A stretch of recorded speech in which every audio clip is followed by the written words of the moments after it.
खून की प्यास पार्ट 2।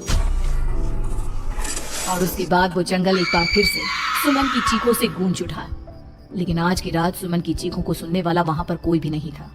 अगर वहां पर कोई मौजूद था तो बस हरिया, जो कि अब एक भेड़िए में बदल चुका था। सुमन के बालों को पकड़कर घसीटते हुए वो जंगल के बीचों बीच एक जगह पर ले जा रहा था। अगली सुबह गांव में।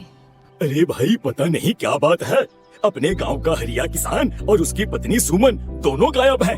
दोनों का कोई अता पता नहीं। अरे कैसी बातें कर रहे हो भाई, ये कब हुआ है? अरे पूरे गांव में खबर फैली पड़ी है।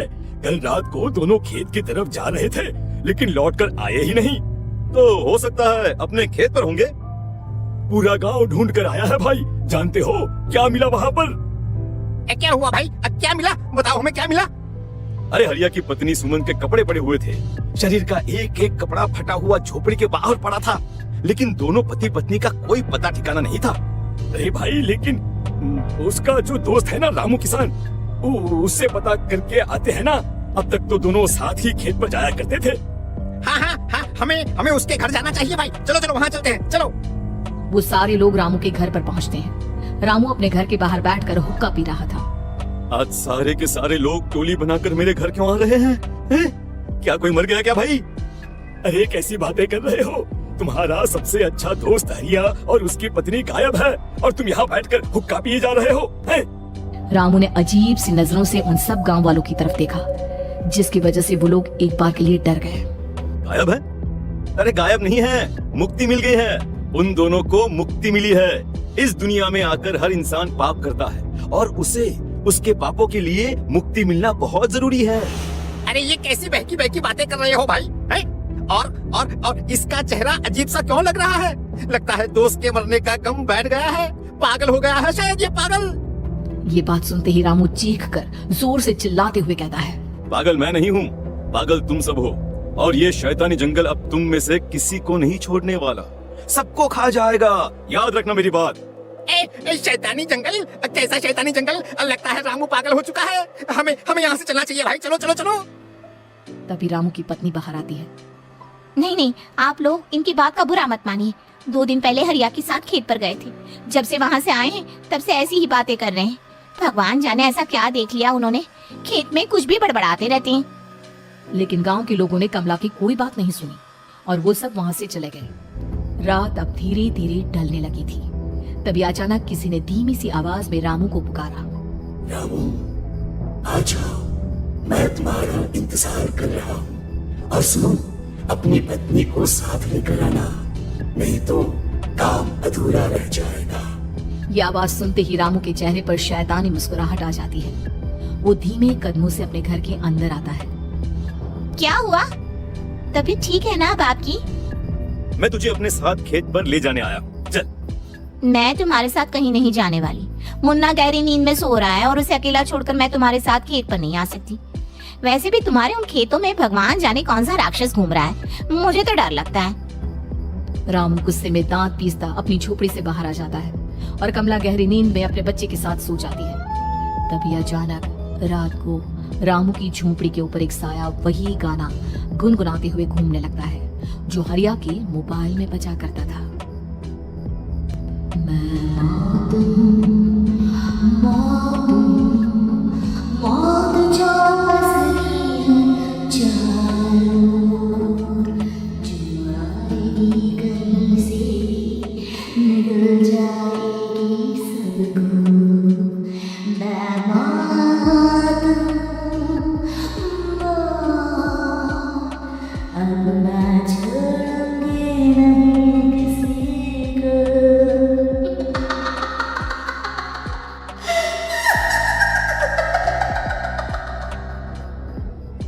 ये आवाज सुनकर रामू की पत्नी कमला की आंख खुलती है और वो देखती है कि उसका मुन्ना अपनी जगह से गायब था।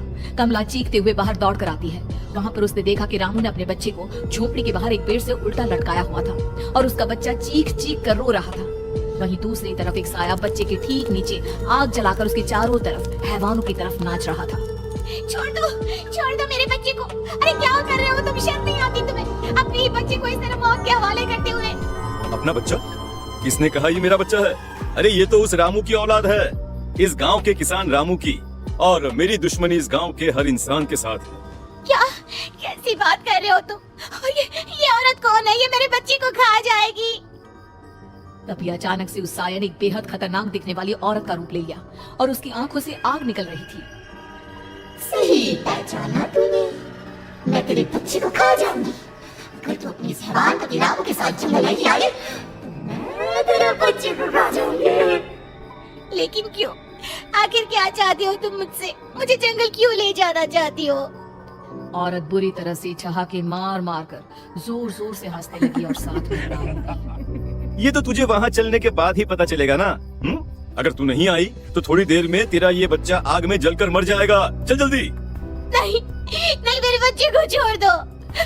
तुम जहाँ कहोगे मैं तुम्हारे साथ चलने के लिए तैयार हूँ। और उसके बाद उस बच्चे को झोपड़ी में लिटाकर आगे आगे वो साया चल रहा था और उसके पीछे पीछे रामू अपनी पत्नी के बाल पकड़कर उसे घसीटते हुए जंगल की तरफ ले गया। जंगल में जाने के बाद कितनी खूबसूरत हो। आज की रात बस तुम और मैं एक दूसरे के साथ रहेंगे। मुझे तुमसे बहुत डर लग रहा है। तुम्हें क्या हो गया है? तुम तो बिल्कुल ठीक थे। वो होगा जो हमारे बीच होना चाहिए। तो आओ आओ अपने आप को मेरे हवाले कर दो। कमला ने डर की वजह से अपनी दोनों आंखें कसकर बंद कर ली थी। रामू ने बुरी तरह से चीख कर कमला से कहा, आंखें खोलो अपनी और मेरी तरफ देखो। कमला ने जैसे ही अपनी आंखें खोली उसने देखा कि रामू एक खतरनाक हैवान में बदल चुका था। कौन हो तुम? जाने दो मुझे। क्या चाहते हो मुझसे?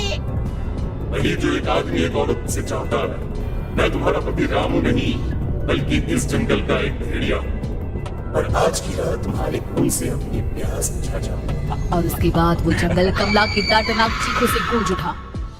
अगली सुबह कमला के कपड़े भी जंगल में उसी तरह पाए गए जैसे कि सुमन के पाए गए थे। इस घटना के बाद पूरे गांव में दहशत का माहौल था। अपने माँ बाप की मौत और गांव में हो रहे इस तरह की घटनाओं की खबर सुनकर किशन शहर से गांव लौट आया था। अपने माँ बाप की बेदर्द मौत की वजह से वो बहुत परेशान था। तभी अचानक उसे अपने घर में खाट के नीचे पड़ा हुआ वो मोबाइल फोन मिला जो उसने अपने पापा हरिया को गिफ्ट किया था। अरे कितने प्यार से पापा के लिए मोबाइल फोन लेकर आया था। इसे एक दिन भी काम में नहीं ले पाए। और आखिर कौन है जो गांव में इस तरह की हत्याएं कर रहा है? क्या है इन सब के पीछे? क्या है? मुझे पता करना ही होगा, वरना एक दिन पूरा का पूरा गांव खाली हो जाएगा। इस गांव में एक भी जिंदा इंसान नहीं बचेगा। गांव के लोगों की मदद करने के इरादे से किशन अपने गांव से दूर एक दूसरे गांव में बहुत बड़े तांत्रिक के पास मिलने के लिए गया। तांत्रिक बाबा, अब आप ही कुछ उपाय बता सकते हैं। भगवान जाने हमारे गांव को किसकी नजर लग गई है। नजर नहीं लगी है, किसी ने तुम्हारे गांव को बद्दुआ दी है। किसी सताई हुई आत्मा का प्रकोप है और अब वो पूरे गांव में किसी को नहीं छोड़ेगी जब तक उसकी आत्मा को शांति नहीं मिल जाती। अरे लेकिन ऐसा कौन है बाबा? किसकी आत्मा है और कैसे मिलेगी उसे शांति? मौत है, मौत कहीं से भी आएगी और सबको निकल जाएगी। इससे बचने का सिर्फ एक ही उपाय है, लेकिन उस उपाय को करना आसान नहीं होगा। जो भी उस उपाय को करने की कोशिश करेगा उसकी जान जा सकती है।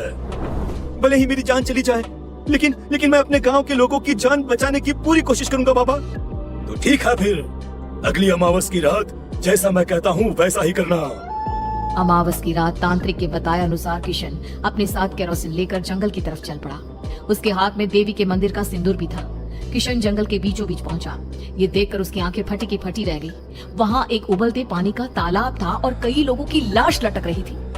किशन की माँ बाप की लाश भी वहीं थी। माँ, बापू, क्या हो गया? ये क्या हो गया? तभी वहाँ पर एक औरत और आदमी आते हैं।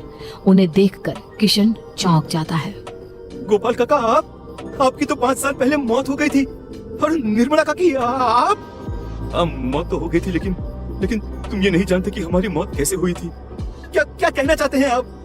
कुछ नहीं, बस ये जान लो कि अब इस गांव में कोई जिंदा नहीं बचेगा। लेकिन क्यों काकी? क्योंकि 5 साल पहले इन गांव वालों ने मुझे डायन बताकर पत्थर मार मार के मार डाला। मेरी कोई गलती नहीं थी। गांव का एक बच्चा क्या लापता हुआ, सारा इल्जाम मेरी पत्नी पे डाल दिया। और जब मैंने निर्मला की जान बचाने की कोशिश की तो मुझे भी मार डाला। आपके साथ ये बहुत गलत हुआ काकी, लेकिन आप जो कर रहे हैं वो भी सही नहीं है ना। तुम यहाँ से चले जाओ, वरना तुम भी नहीं बचोगे। हमारी आत्मा पिछले 5 साल से मुक्ति के लिए भटक रही है। चले जाओ यहाँ से। मौका देखकर किशन सिंदूर उन दोनों के ऊपर डाल देता है। उनका शरीर जलने लगता है और वो भयानक तरीके से चिल्लाने लगते हैं। अगले ही पल किशन उनके ऊपर कैरोसिन डाल देता है और वो दोनों जल जाते हैं। किशन अपने माँ बाप और दूसरी लाशों का अंतिम संस्कार करवाता है और अपने घर लौट